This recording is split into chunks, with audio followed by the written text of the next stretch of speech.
Yo, what's good everyone? OJ here. Welcome to another video. Today, we've got some great information for you guys, so let's go ahead and get right into it. And we're starting off with a big one, and that is Metroid Prime 4 on the Nintendo Switch. And the big man over at Nintendo of America, Reggie Fils-Aime, has talked about how Nintendo has some internal estimates for when this game is going to release. But let's get right into what Reggie had to say in a recent interview. Now, the first bit was on whether Nintendo has an idea of when Metroid Prime 4 will be coming out, and here was what Reggie Fils-Aime had to say. Internally, we have expectations about when Metroid Prime 4 is going to be released. We haven't announced it yet, but yeah, the game is well in development. So we're gonna go ahead and stop the tape. We've got to talk about this, guys, because the game is well in development, because some people were still thinking that this game hasn't really started yet, or they just kind of put it out there to have an announcement to make more of a splash, whatever the case is, because all there was a title screen. But apparently well into development. It was announced last year. It was announced last year during E3. So I'm guessing that this game, based on what Reggie has said here, I'm thinking it's going to be a holiday 2019 title, it being that big December game, it being that game that everybody can look and say, yo, this is the first Nintendo Switch game that has that type of art style, right? From a first party studio that has that type of realistic or more gritty type of art style that you don't see in like a Super Mario Odyssey or in like a Smash Brothers, Legend of Zelda Breath of the Wild, whatever the case is, because we haven't gotten anything really that's like that, right? With what Nintendo usually does. And this is going to be that game. Now, there's been a lot of talk about whether it's going to be delayed, right? I get that question all the time on PE Live. Is Metroid Prime 4 going to be delayed? Is it going to be delayed? There's always a possibility that everything can be delayed, right? Nintendo obviously is no stranger to delaying their type of games, but based on what Reggie's having to say here,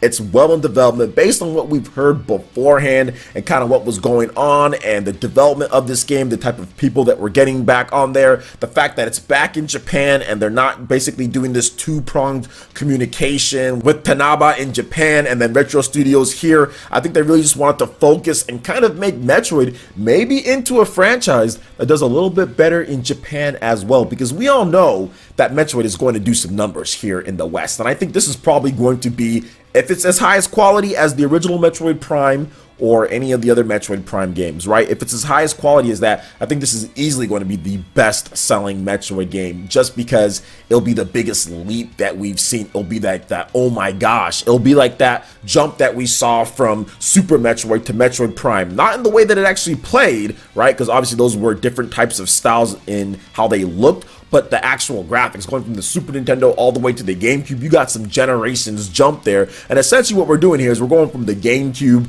to the Nintendo Switch, which is skipping over the Wii. I know there was Metroid Prime, guys. I know there was Metroid Prime 3 on the Wii, but you guys all know, you know, with the Wii, pretty much the same power as the GameCube. So you're going from the GameCube all the way to the Switch, skipping over the Wii U as well. This should be a very impressive game that I'm really looking forward to, just to seeing how it looks. And we've talked about multiplayer that could potentially be in there. There's various different stuff about that. I've had videos on it. Obviously, multiplayer would be great if they were to put it in. However, multiplayer is not needed. Some people are saying, does it need multiplayer? No. Look at the games that came out this year, right?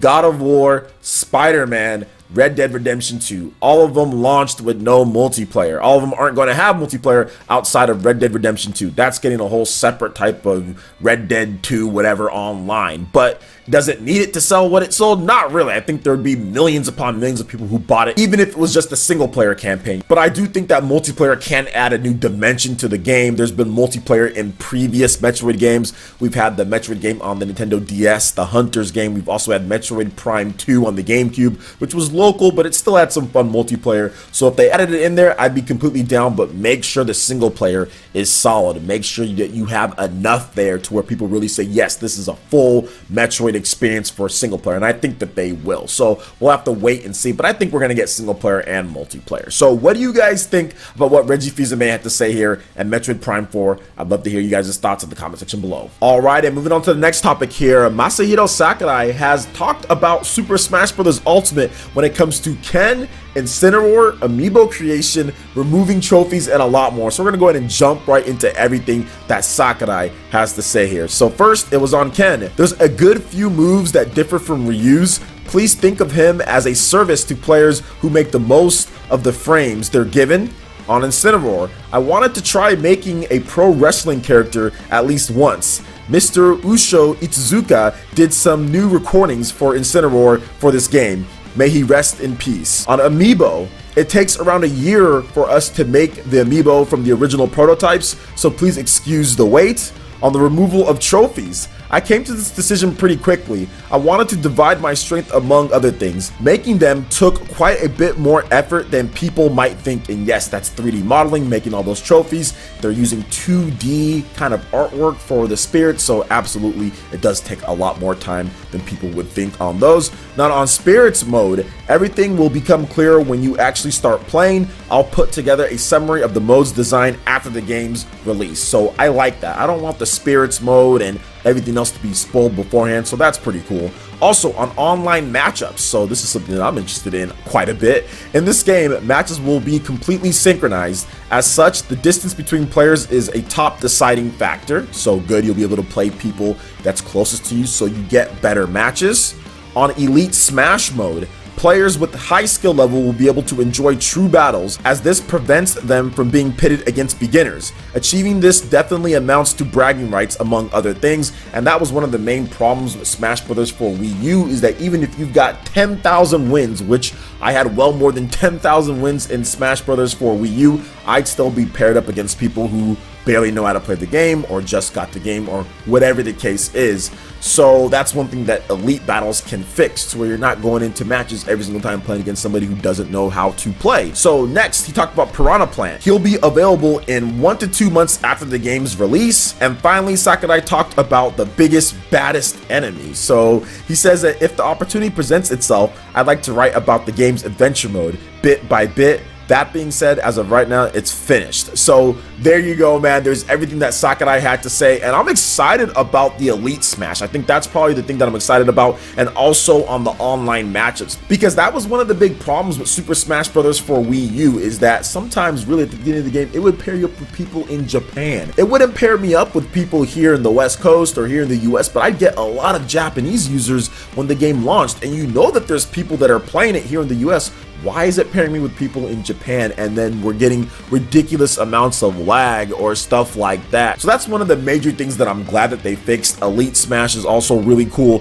Incineroar is slow, but then very powerful, has some cool attacks. Ken is quicker, so they've pretty much added so many different things that make this game better than Super Smash Bros. For Wii U. It's insane, and I cannot wait to get my hands on the game more. So what do you guys think about everything that Sakurai had to say here? Let me know your thoughts in the comment section below. All right, and moving on to the final topic here, we've got our first look and also trailer for Ninja Box on the Nintendo Switch. This is the Minecraft / Dragon Quest Builders style of game for the Nintendo Switch that Bandai Namco recently showed off. Now, I'm not going to be playing the trailer because once again, Bandai Namco kind of goes crazy when it comes to trailers, but we do have some new details, and I will show off some screens that Bandai Namco did provide. So Ninja Box is a completely new and original project from Bandai Namco Entertainment. The theme is building, as you would expect. Create your very own secret base, the only one in the world. Build your own relaxation space. Gather materials to make parts and traps. You can even create gigantic forts. Tonkachi, a ridiculous, always festive, shown-off ninja from Tatamakuri Village. He records and uploads videos from his smartphone, which is attached to his forehead. So he has it basically in that first-person mode, recording stuff, okay? While they are not popular, he is always thinking about how to get more views. This is a very millennial-style game here, guys. The hammer that he carries is actually a high-tech item. Hiroto, a 5th grade boy with normal grades, normal reflexes, super normal everything. His reactions are exponentially large. He meets Tonkachi and gets wrapped up in building a base. So I don't really know what else you're going to be able to do. Is there more combat in this game? All they've really shown is just the building aspect of it. Like, you can build a really cool base, but then what do you do once your base is built? I know, like, usually you want to have some type of combat, or maybe you decorate it. Maybe there's more things that they have to show off. But either way, it looks pretty cool. It does look cool. I'm a big fan of Dragon Quest builders. I don't like Minecraft. I like the concept of Minecraft, but I don't like the visual aspects of Minecraft. I do like Ninja. This Ninja looks a little bit weird, but that's okay. He's got a smartphone strapped to his head and he's trying to get views. He's trying to do the whole YouTube thing. I got that. You know, I understand that. It even looks like the little YouTube play right there on his forehead. So that's cool. But I mean, like, we'll have to wait and see with this game. But overall, I'm glad that there's a brand new IP coming that could be like a Minecraft, but not Minecraft. Because once again, like I said, I'm not really down with Minecraft as much, but I do love Dragon Quest builders. I think that game is fantastic. So we'll have to wait and see if this game turns out to be really good or not. But either way, I'm excited to have it come out. So what do you guys think about everything that we discussed here, from what Reggie Fils-Aime had to say with Metroid Prime 4, also Sakurai and Smash Brothers, and of course Ninja Box? Let me know your thoughts in the comment section below. All right, guys, that wraps it up for this video here. Go ahead and check out the links in the description below. We got Facebook and Twitter. Go ahead and give us a like and a follow on our social media. Really helps to spread the content of PlayerEssence across the internet and just to YouTube. Also, make sure you check out our Patreon, Twitch, and YouTube live gaming pages and consider supporting PlayerEssence. When you do so, it gets you access to all sorts of cool benefits, perks, rewards, and emotes via YouTube membership. Hit that like button if you did like this video. Let me know you guys want more content like this going forward in the future. And subscribe to PlayerEssence for this RPG, Japanese, and Nintendo gaming news. Thank you so much for watching, and we'll catch you for the next video. Peace!